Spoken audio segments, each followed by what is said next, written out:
when I started this, I, like most men, thought gender violence was a woman's issue and not a man's issue.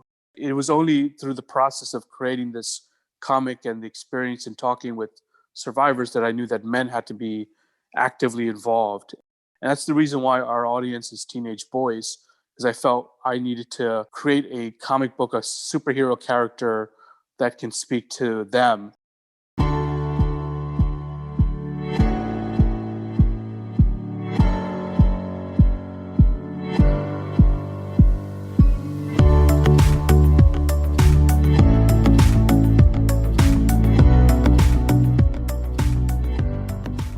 Hi everyone, I'm your host Mahati Rangarajan.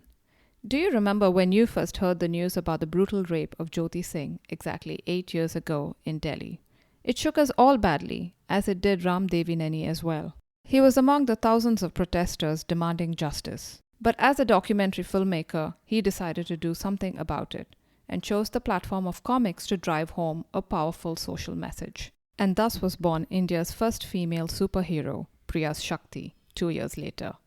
Priya, along with her loyal companion Saahas, the tiger, and their message about rape, acid attacks, and sex trafficking spread globally, and she became UN Women's Gender Equality Champion. As a documentary filmmaker, Ram had, through his company Ratapalax, produced The Russian Woodpecker, which won the Grand Jury Prize at the 2015 Sundance Film Festival, and later directed The Karma Killings, based on the horrific Nithari murders. So what made him choose comics, and what has Priya's journey been like? Let's find out. So I want to start with a little bit about you. I knew you were born near Vijayawada, a town in Andhra Pradesh, but you did live with your parents until you were 6, right? I actually lived with my grandparents until I was 6. And then, because my parents were in the US, and eventually me and my brother came to the US and met our parents here, and grew up in South Jersey ever since. Okay. So could you tell me about your early influences? Well, in terms of comics, growing up in South India, we grew up on a farm. So there was obviously not much TV or any typical entertainment that you would see in the big cities.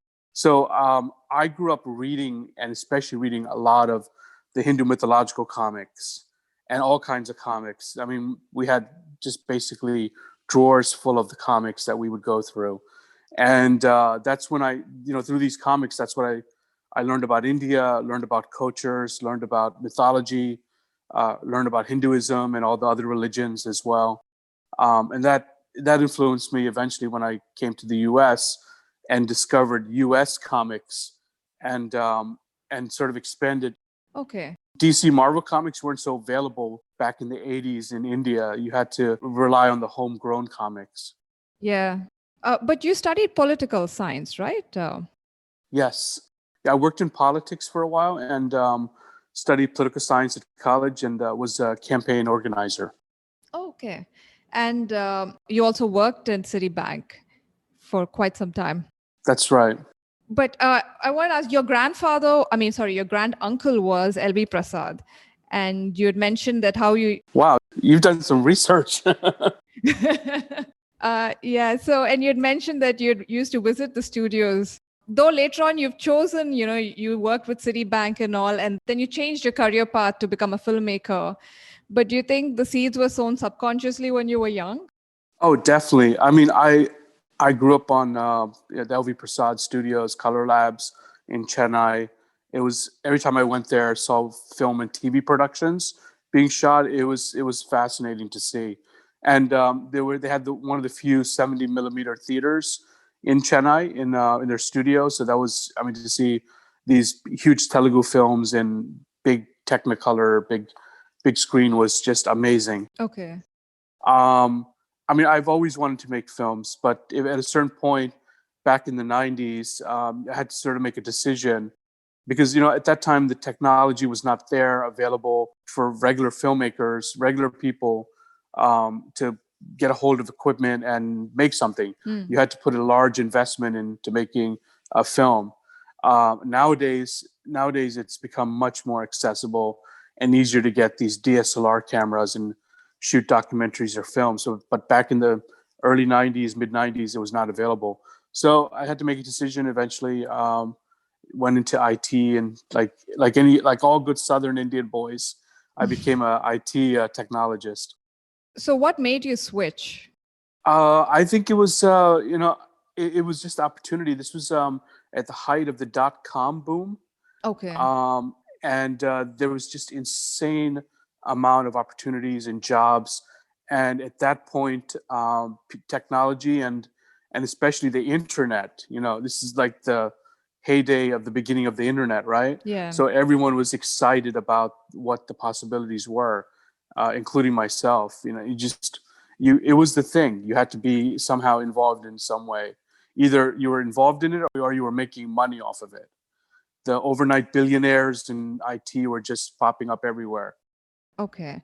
So why did you particularly choose documentary? Well, documentaries, I studied history and political science, so I was always fascinated by regular people, and especially people telling their stories. Of course, I love fiction, but I was never very keen on working with actors. Okay. And so I think documentaries was the natural path for me as a form of storytelling and being able to tell true stories. Okay. I actually tried to look up the Karma Killings on Netflix, but for some reason, unfortunately, I wasn't able to find it. Yeah, it finished its 2-year run. Uh, I remember, in fact, back in 2007, when I was a student of journalism, we were given the assignment to go back to Nithari, which is in Noida, and gauge how the community has been coping. And I remember seeing that house, this abandoned house that had such a horrific tale to tell. So all the more reason why I was keen on watching your movie. But yeah. Yeah, it's a scary. The house is still there. It's in disarray, and it's a blemish on the community, including Pandya's family. It's a blemish on them. Yeah. They need to figure out what to do with that property. And as long as it's there, it's the reminder of what happened, and what happened more particularly in that house. You can never forget it. That's true. What made you choose this particular case? Well, just like you, I was at that time when the case was breaking. I was in India, and I remember the news coverage was relentless. And I remember watching the news, that something's kind of off. It doesn't seem right to me. No one in the media can be this completely sure about anything, because it seemed to me from the news coverage that it was that Pandya and Kohli and everything around it was pointing to them, and it just seemed off to me. Like, because Pandya never gave a TV interview. Like, there's nothing Right. ever. He never talked to the media. So whatever he said was court documents and testimonies. So and everything he said in those documents that are in the courts seemed completely contrary to what the media was saying. Okay. So I said, this just seemed kind of off. I needed to explore this. And this was really the first big media crime case in Indian history. Of course, before that, everything was reported in newspapers and things like that. But this was the first time that the news media was exploding. Cable news, Yeah. all these channels were popping up everywhere. And this was the sensational case that really made all the big reporters that are now existing on television were made because of Nithari. And the trial by media still continues, sadly. Yeah, I don't think that's gonna. It's never gonna. Can't avoid that, especially in India. Right. So you have mentioned, yes, Priya's Shakti was inspired by the horrific gang rape that happened in Delhi in December 2012. Mm-hmm. And you were in Delhi at that time. How did you come across the news, and what was your reaction like? I was actually in South India at that time, but I was watching the news, and I like I said, it was just continuously nonstop, relentless news. The breaking news sign that kept popping on the TV screen was like this pulsating light that just kept, hypnotizing people. Breaking news, breaking news, breaking news. Yeah. Like every time it came up, everyone had to turn everything off, turn their families off, and see what the next development was. I mean, in most cases, it was nothing really spectacularly new. But at that time, as I said, the news media was just exploding. So audiences were not. I mean, nowadays people are kind of tuned out by this, but at that time, it was whenever breaking news came, it was important. People felt they needed to give their attention to it, and that I just found that fascinating. You also have to remember in the U.S. this was not that far off from the O.J. Simpson trials and the O.J. Simpson, Yeah. the murder case. So the U.S. obviously went through this insane, sensational case as well. So these were very similar. I mean, obviously the crimes were different, but the news coverage and was very similar. And so I grew up in the U.S. almost.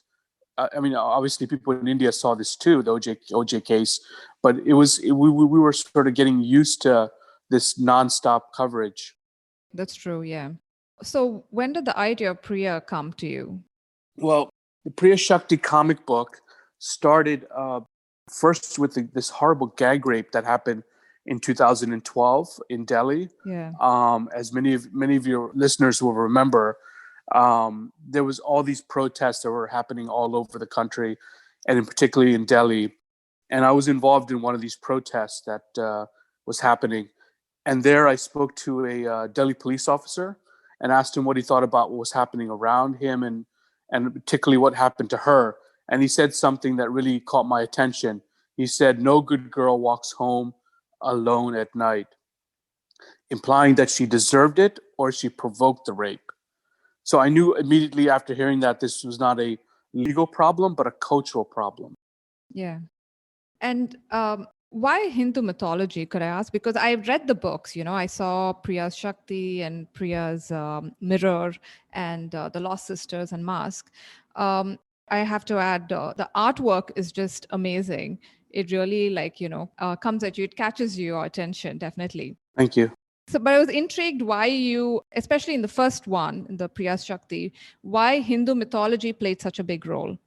Well, I was, I was researching this storyline and the possibilities of making this into a comic. And as I mentioned earlier, I grew up on the Hindu mythological comics, and I remember there was a very consistent motif that happened in these comics in Hindu mythology. That often a villager would call upon the gods for help, Right. and the gods would come, and in most cases or not, they would cause more problems. And I thought that would be an interesting structure or motif to use.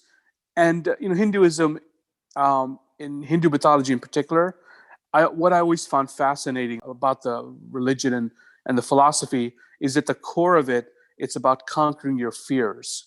The way you move up and get reincarnated and keep going further is about conquering your fears. And I thought that could be also a very critical element in this comic. The thing that I noticed talking with survivors is they would always talk about fear of course, what happened to them, and then the fear of reliving this rape through stigma and victim blaming and everything else. And I thought the ones who were able to move ahead and achieve some level of healing were the ones who were able to conquer that fear. Yeah.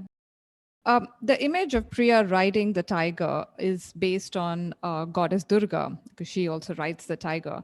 Right. Were you kind of wary about the backlash you might receive, because India is still a very religious country, and any depiction of Hindu gods and goddesses, it becomes a very sentimental issue?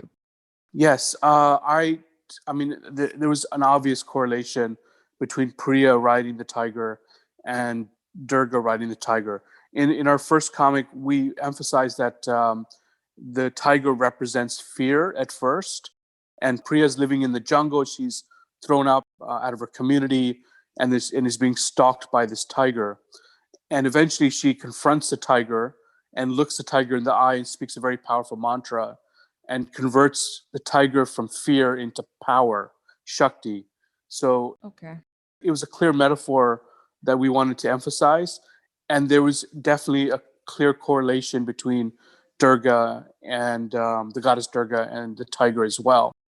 We paint these murals, street art murals all over India, and we paint Priya on the tiger. And when people see it, they kind of look at it and they're not really sure if it's Durga or not.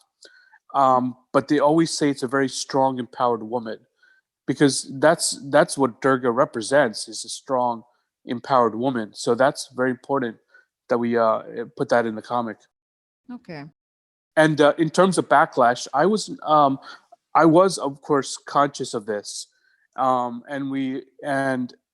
I honestly felt that our whole team did a very thorough job and respectful job of Indian traditions and Hindu traditions. We were not out there to make a Hindu comic book. We just wanted to make a comic book, but I think it was important to put the story in the context of mythology, because mythology is the story and history of a society, and it was very critical we put that in there. At least that's what we felt. Okay. So when you decided to start working on Priya's Shakti, what was the biggest challenges you faced? I think the biggest challenge was just getting the grasp of the format. I've never made a comic book until then. And so it was a lot of research for me to understand. There's a whole language and methodology in creating comics. Luckily, I had a good artist, I had a good team. So we spent an extensive amount of time, almost a year, researching and developing the first comic book. Okay. That's quite a long time for a comic. And so that's getting the understanding of the format was critical. And you've done this research time and again with each book that you brought out. Let's say for Priya and the Lost Sisters, you actually went to a red light district and spoke to the women there. Could you talk about that experience? Yeah, I think one of the proud things of the whole process we created is the amount of research we put into it. Talking with survivors, talking with women who lived in Sonagachi was very critical, because they lend to the authenticity of the story, and in most cases, they also become advocates for the project. In the case of Priya's Mirror, which is about acid attacks, many of the women we interviewed became characters in the comic. So in terms of Priya and the Lost Girls, which is the one set in Sonagachi and deals with sex trafficking, I went there with our NGO partner, Apniap, and spoke with women who were living there, getting their stories, also capturing the location, making sure the buildings, the environment was correct. So when we did draw it, it would be represented properly. So that was a process we went through. Okay.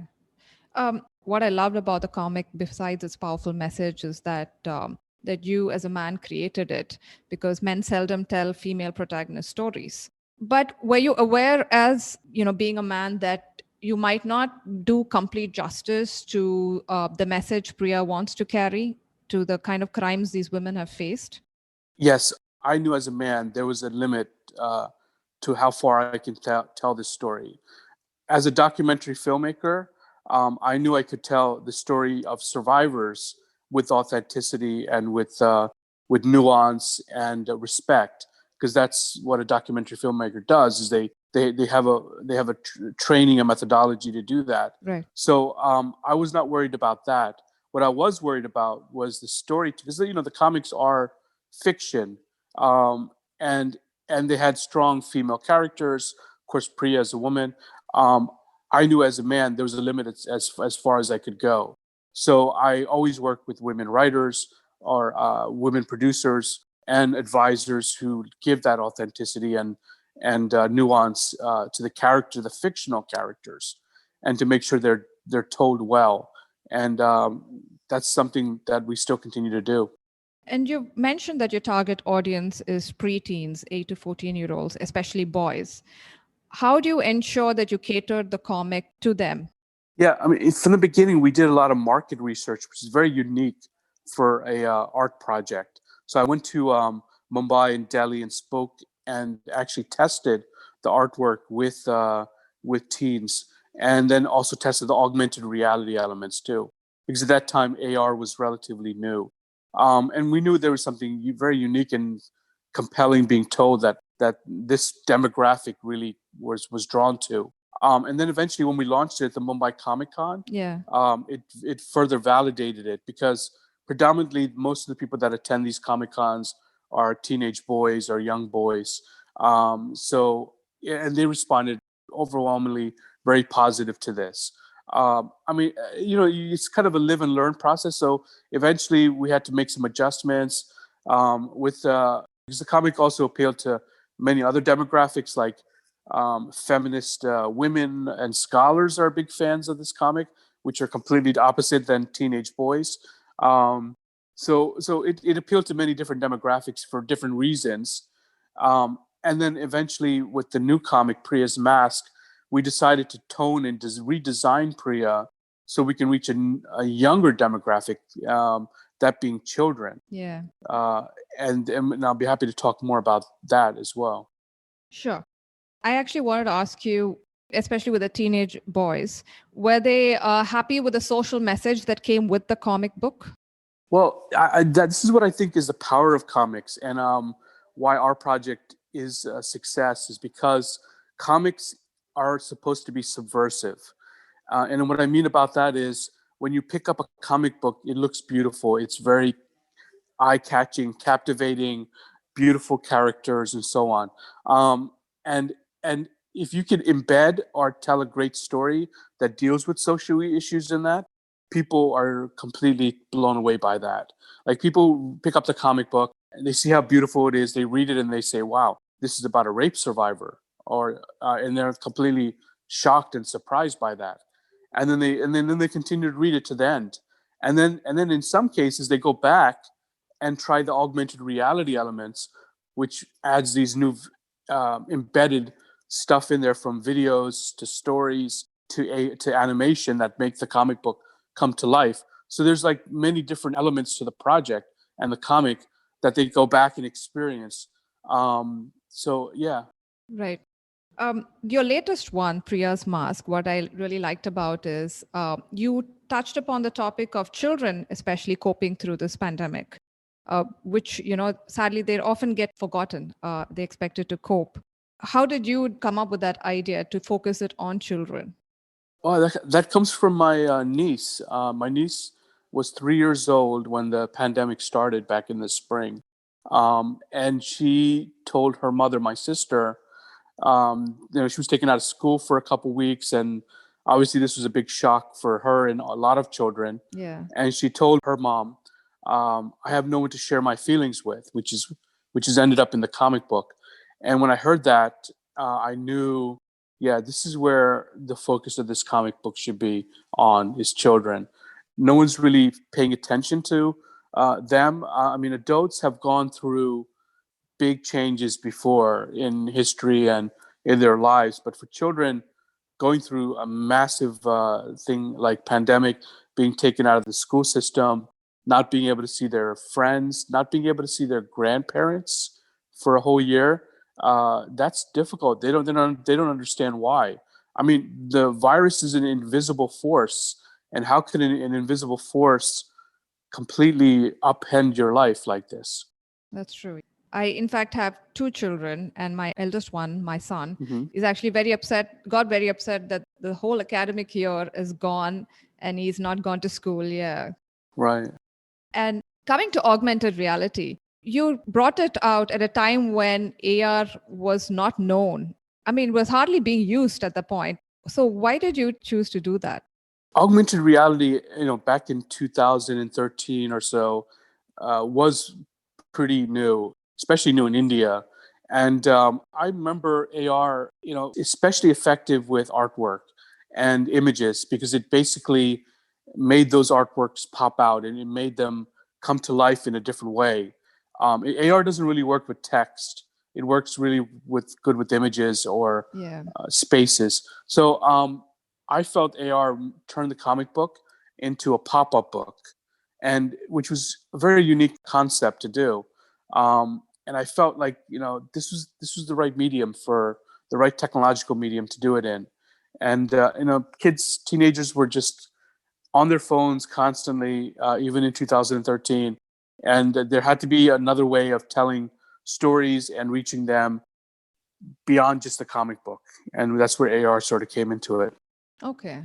And in terms of Priya's, portrayal, I've noticed that she has been evolving from the first book. So what thought process goes into how you want to portray her, say in the latest one or to ones you're planning to bring out? Yeah, I mean, from the beginning, we always create this quote unquote, it's called a lookbook, which is basically a photo montage of different people's characters, locations, colors, environments. And when we were creating Priya initially, we had a pretty massive lookbook of all these Bollywood actors and regular people that we were inspired by. And the artist basically took all those and made them into the first Priya. Now, the first artist was very focused on almost photojournalism and realism. In fact, a lot of the artwork that you saw in the first comic, he actually used photo montage as the background, and he would draw the characters on top of that. Okay. So there was a journalistic, almost a non-fiction element to the first two comics. When we switched over to the new style, it became entirely drawn. There was no more of that photo montage. But the lookbook still existed, so we kept evolving with that. But the first three comics were designed for teens, so we could talk and present the characters in a much harder, much tougher light, so to speak. Okay. But with the recent one, Priya's Mask, it was for children. So we had to completely do a new redesign of everything. Make Priya softer, make it almost more towards cartoons and more softer in its presentation. I mean, still very beautiful and dynamic, but make it much softer. And I think we did that with this one. And then also you probably will mention we did a short animated film. Yeah. So that played a lot into the comic because we wanted a similar elements. We didn't want two different projects. We wanted a similarity between both of them in style, and that was very important to capture that. Okay. Now, when you look at the comic books, is there anything you would do differently? I think I would definitely redo the first one because when we did the first one, we didn't really plan to do any more after that. It was a standalone project. I got funding and grants to do it, and we wrote it and designed it with the idea of just doing one comic, and we were surprised by the success of it, and after the worldwide attention we got, we knew we had to continue it in some way. So when we did that first comic, we weren't planning on continuing Priya's journey beyond that first chapter. Did you struggle with your creative side? And you also mentioned earlier that you kind of had to manage, obviously, the whole project. So being a writer and being like a project manager, did you struggle with that balance? Not really. I mean, it was a really beautiful collaborative process.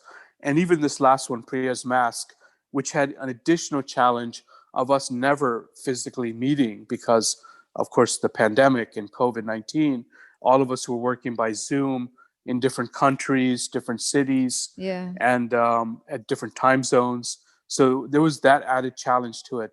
But I think the project lends itself, each comic and the issues surrounding it lends itself to a beautiful collaboration. Because people understand the motivations, and people understand this is not a commercial endeavor. We're not there to make billions of rupees or dollars. We're there to tell a social message, Yeah. and to give a level of voice and authenticity and respect for the survivors who are a part of it. That's true. So have you struggled to get the book to the last mile, to tier 3 or 4, to places where it could really matter? Yes, I think at this point we have, it's just not something we pursue.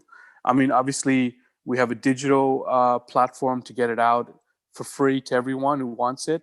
So no matter where you are, you can download it and read it. Yeah. But the physical comics, just by the limitation of of price and cost and geography. We have to rely on the big cities, Mumbai, Delhi, other places. And I mean, we just don't have the resources to do it. I mean, we're fortunate now. We have a strong partnership with the U.S. Embassy in New Delhi and other NGOs and organizations that have come on board because COVID-19 has really universally affected everyone. So there's a much more of appeal for participation with different groups, not just groups that focus on gender violence.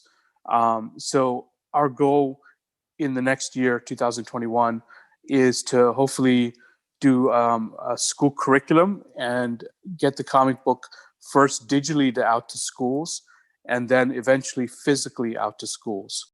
Yeah, getting to schools would be actually a wonderful thing to do. Have you thought about, tying up with, say, a well-known publisher like Amar Chitrakatha to, have a robust distribution system? You think that's something that would work in your favor? I'm skeptical about working with commercial publishers. I mean, because it sort of changes the nature of this project. Obviously, we want to make this a financially sustainable project. I have to say this: everyone from every comic that has been involved has been paid and worked, at the wages they requested. I mean, they didn't ask for exuberant wages because they knew the nature of this project, but everyone was compensated and were happy with the results. But obviously, we know at a certain point you have to kind of push this project forward in a different way. I mean, that's where I think this animated film comes into it. The fact that we were able to get Bollywood voices on board, yeah, and it was able to reach a bigger audience than a comic book would, really gave us motivation and understanding of where this potentially could go. And to get into animation, that's expensive. That's something people don't do for the love of the project because of the exuberant amount of time committed to making an animated film. People have to get paid. I mean, they have, of course, lives and families they have to support, right? yeah. So that I think is something we're very cognizant of, and hopefully, I mean, that's our next goal is to kind of move into that sphere. Okay. Was it hard getting the Bollywood stars on board for the animated film? Not really. Universally, this pandemic has affected everyone. Bollywood stars got infected just as regular people in villages did. And we didn't, I mean, we weren't throwing a wide net. We were looking for specific actors, Vidya, Balan, Mrunal, Thakur, and others who had a history of doing compelling stories and films that dealt with social issues. Okay. So that was critical. We asked these two wonderful actors if they wanted to voice these characters, and they agreed. I mean, this was at the peak of the pandemic. And we did everything by Zoom and recorded everything remotely. Luckily, it wasn't too tasking of a effort on their part, and they I think they really loved the whole experience of it, to bring new characters to life through animation and especially through their voices. I mean, I know Vidya Balan talks often in the interviews she's done that she loved voicing a tiger. Like she really connected with Saahas. Okay. On a tangent question, I wanted to ask you, men don't often get involved in women's issues. So in your opinion, how do we get men, especially adult men, talk about women's issues? Yeah, I mean, this was a learning process for me. I mean, when I started this, I, like most men, thought gender violence was a woman's issue and not a man's issue. It was only through the process of creating this comic and the experience in talking with survivors that I knew that men had to be actively involved and speak to and for other men. Yeah. So this is something that I often talk about and try to encourage. And that's the reason why our audience is teenage boys, because I felt I needed to create a comic book, a superhero character that can speak to them and through a male creator. So, I mean, yeah, it's tough. I have to say this. I think India's changed dramatically. When we did these on the street interviews, and there was obviously a large portion of the people. The question, I mean, so let me just step back a second. The question we would ask is, who's at fault? In the case of rape, and I would say about 40% of the people would say it was the woman's fault, and this is both men and women who would say this. Oh. Now, okay, that would seem kind of bad or negative. I mean, I have to say this: none of these people were saying that they weren't supporting rape or any of this stuff. They were just saying it was a woman's fault, right? Right. And then, but at least 60 or 70% sometimes would say it was entirely the man's fault. So that's a very positive sign, where many people were adamant and believed that it was a man's fault, and they were willing to voice their opinion on that. So I think that has changed dramatically and continues to change. Those protests were equally, there was both men and women, young men and women, who were involved in those protests. That I think that was very 50% right there at those protests. Okay. So I think that's a very positive sign. I think there's definitely change on its way. Yeah, that's a good thing to hear. So my last question is, what are your future plans? What do you have in store for Priya and Saahas? I think with this new style, we're very motivated to create more animated films, whether short or maybe a series or something like that. It's we're regrouping in 2021, just like everyone is regrouping in 2021. So Yeah. that's going to be the new mantra. 2021, let's all regroup. So we're figuring out what to do next. What are the issues that Priya can tackle? Where can her next journey go? Sounds wonderful. I'm going to look forward to the next comic book. Thank you. Appreciate you having me. Thanks for reading it too. No, I really enjoyed it. Yeah, I hope your kids like the animation. Yeah, I'm definitely planning to show it to them. Thanks. Appreciate it. Thank you so much, Mr. Ram, for coming on the podcast. It was such a pleasure talking to you. Same here. Good luck.